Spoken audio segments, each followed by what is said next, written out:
నమస్తే, welcome to think Andhra. నేను మీ మాణిక్.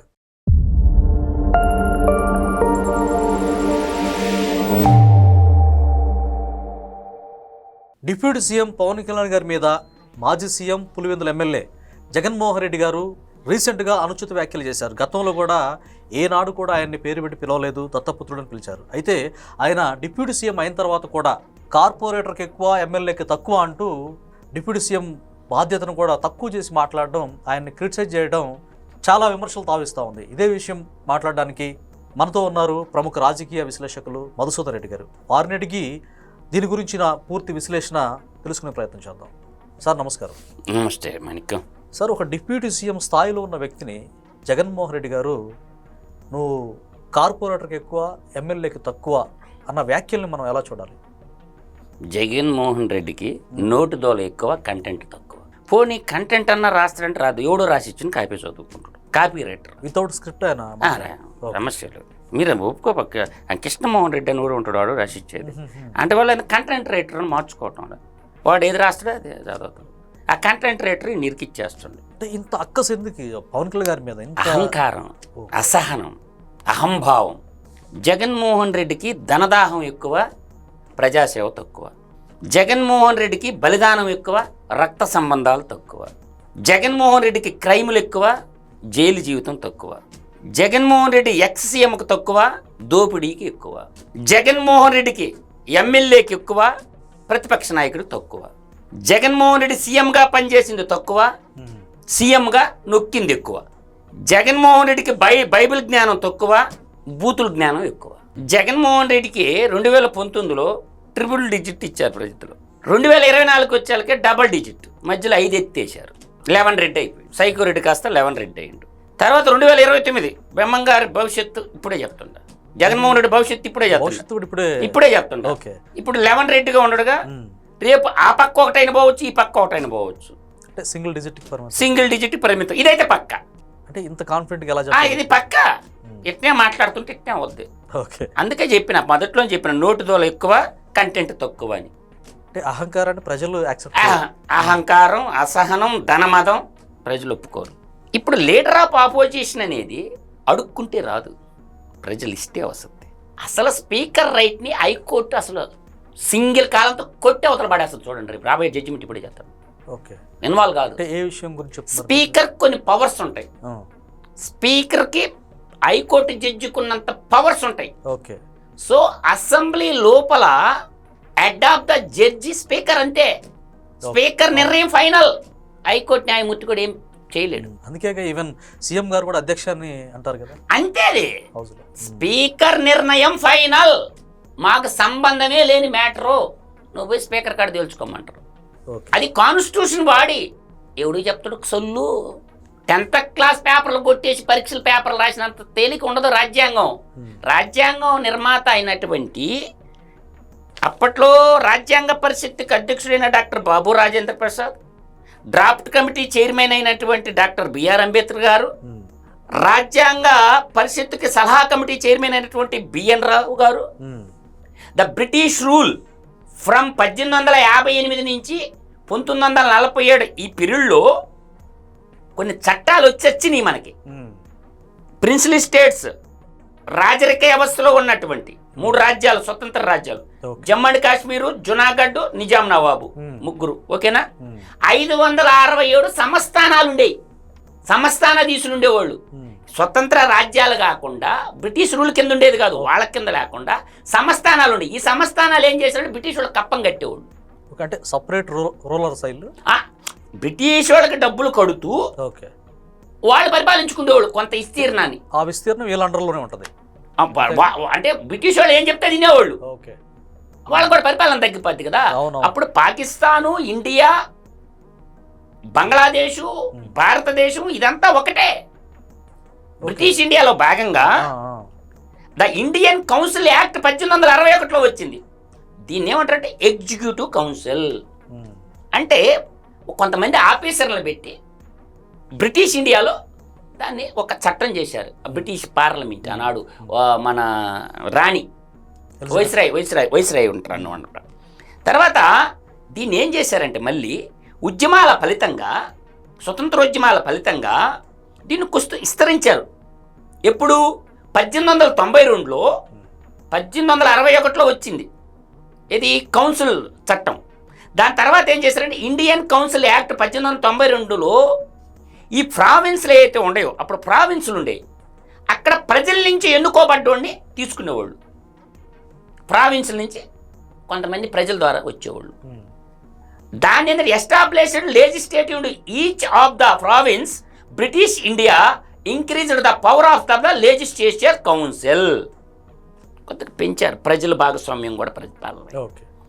దాని తర్వాత 1909లో మింటే మార్లే సంస్కరణల ఫలితంగా ద ఇండియన్ కౌన్సిల్ యాక్ట్ 1909 అని ఒకటి ఉంటుంది.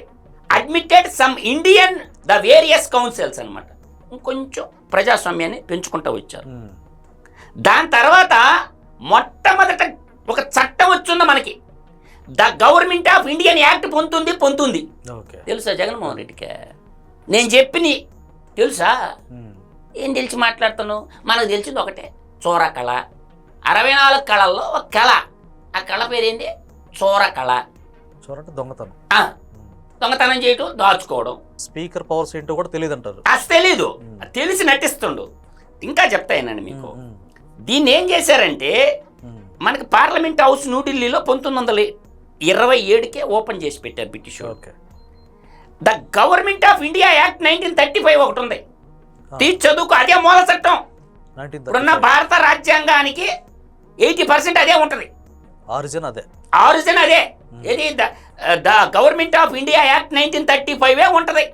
చూసుకోండి, కావాలంటే చదువుకోండి ఎవరన్నా కాన్స్టిట్యూషన్లో.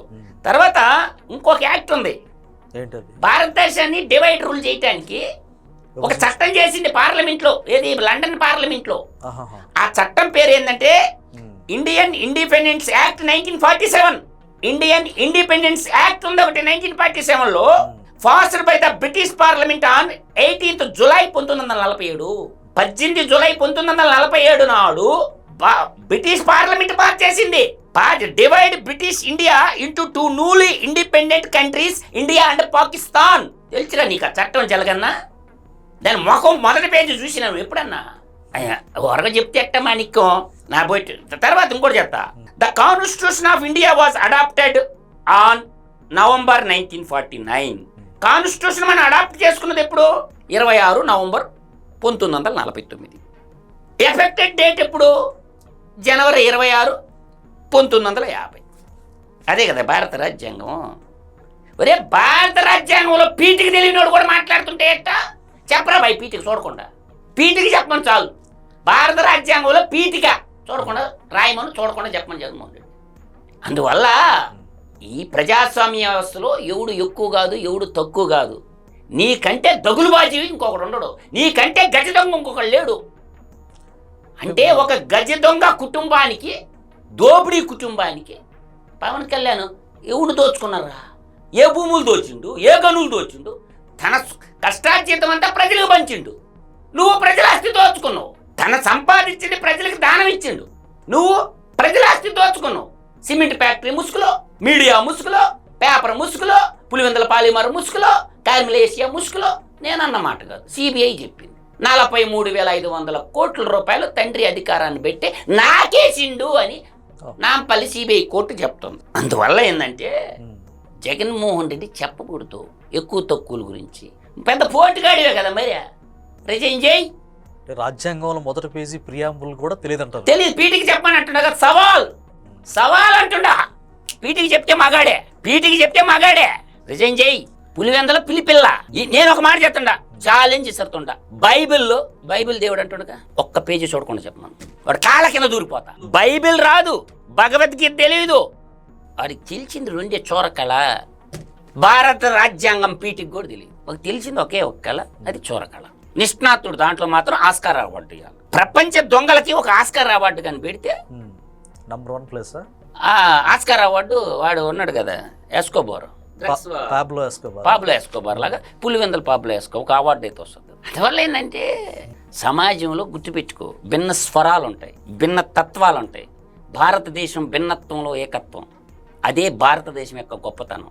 ఎన్ని మతాలు, ఎన్ని కులాలు, ఎన్ని వర్గమైషమ్యాలున్నా దేశానికి సమస్య వచ్చిందంటే జననీ జన్మభూమిచ్చ స్వర్గాదపి గరీయసి, నన్ను గన్న నా తల్లి కన్నా నా దేశం గొప్పది. తర్వాత మతం, కులం, మతం, దేశం కష్టం వచ్చినప్పుడు వీఆర్ వన్ అని ప్రపంచమంతా ఆశ్చర్యపోయేటటువంటి సంస్కృతి భారతదేశంలో ఉంటుంది. ఎందుకంటే విభిన్న మతాలు, విభిన్న కులాలు, విభిన్న జాతులు, విభిన్న వర్గాలు ఉన్నా కూడా భారతదేశాన్ని ఇచ్చిన్నకరణం చేయాలని ఎన్ని దుష్టశక్తులు, ఎన్ని పన్నాగాలు పన్నుతున్నా కూడా ముందు మతం పక్కన పెడతారు, వర్గాన్ని పక్కన పెడతారు, కులాన్ని పక్కన పెడతారు. దేశానికి సమస్య వస్తే వీఆర్ వన్ అంటారు. అదే భిన్నత్వంలో ఏకత్వం అంటే. ఒక దుష్టులు, దుర్మార్గుల్ని పాతాళానికి తొక్కాలంటే ప్రజలందరూ ఏకమైనరు. మన బంగాళాఖాతంలో కప్పెట్టారు. అపరిచితుడు. ఇప్పుడు పశుపతి, అరుంధతి సినిమాలో పశుపతిని ఎలా కట్టేసింది, పెట్టిలో పెట్టింది. ఆ పెట్టిలో నుంచి లేకుండా చూడాలి. ఇంకా పశుపతి లాంటివాడు అరుంధతి మూవీలో, పశుపతి లాంటివాడు. వాడిని మళ్ళీ పెట్టిలో నుంచి బంగాళాఖాతంలో ప్రజలు కప్పెట్టారు. ఇప్పుడున్న పవన్ కళ్యాణ్ కావచ్చు, భారతీయ జనతా పార్టీ, జనసేన, తెలుగుదేశం కూటమి సభ్యులు ఆ పశుపతి తాళ్ళు ఓడదీయకుండా పెట్టికేసిన తాళం ప్రజలు వేశారు. కానీ అవకాశం ఇవ్వకుండా చూడాల్సిన బాధ్యత ఎన్డీఏ కూటమి ప్రభుత్వం మీద ఉంటుంది. ఆ పశుపతి లాంటివాడు అరుంధతి. ఈ అలయన్స్ పెట్టుకొని అంటే ఎట్టకేలకు అంతకుముందు ప్రయత్నించారు అలయన్స్ జరగకూడదని. ఈ పెట్టుకొని ఆయన సీఎం కాకుండా అడ్డుకున్నారనేటువంటి అక్కస్ అంటారా? ఎస్, అంతేనా? ఇతను ఏంటంటే అసహనం. పవన్ కళ్యాణ్ని ఇళ్ళని ఎడగొట్టాలా. పవన్ కళ్యాణ్ చెప్పేశాడు ఏంది, అసెంబ్లీ సాక్షిగా 15 ఏళ్ల పాటు మేము కలిసే ప్రయాణిస్తాం, మంచైనా చెడైనా అని కొండ బద్దలు కొట్టినట్టు చెప్పాడు. ఇంకా ఆయన నుంచి జీర్ణించుకోలేకుండా ఇంకా నా సినిమా క్లోజ్, శ్రీకృష్ణ జన్మస్థానం అయ్యా, నా బతుకు పులివెందుల బస్టాండేను. కాబట్టి సెంచులు కూడా జైలు అవ్వద్దు, పులివెందుల బస్టాండ్ అవ్వద్దు. అది డివైడ్ రూల్. బ్రిటిష్ వాళ్ళు ఏదైతే చెప్పారు, ఇందాక చెప్పాను కదా, ఇండిపెండెన్స్ యాక్ట్ గురించి చెప్పాను కదా, అట్లా ప్రయత్నిస్తుండవు, సఫలీకృతం కాడు. ధన్యవాదాలు. నమస్కారం.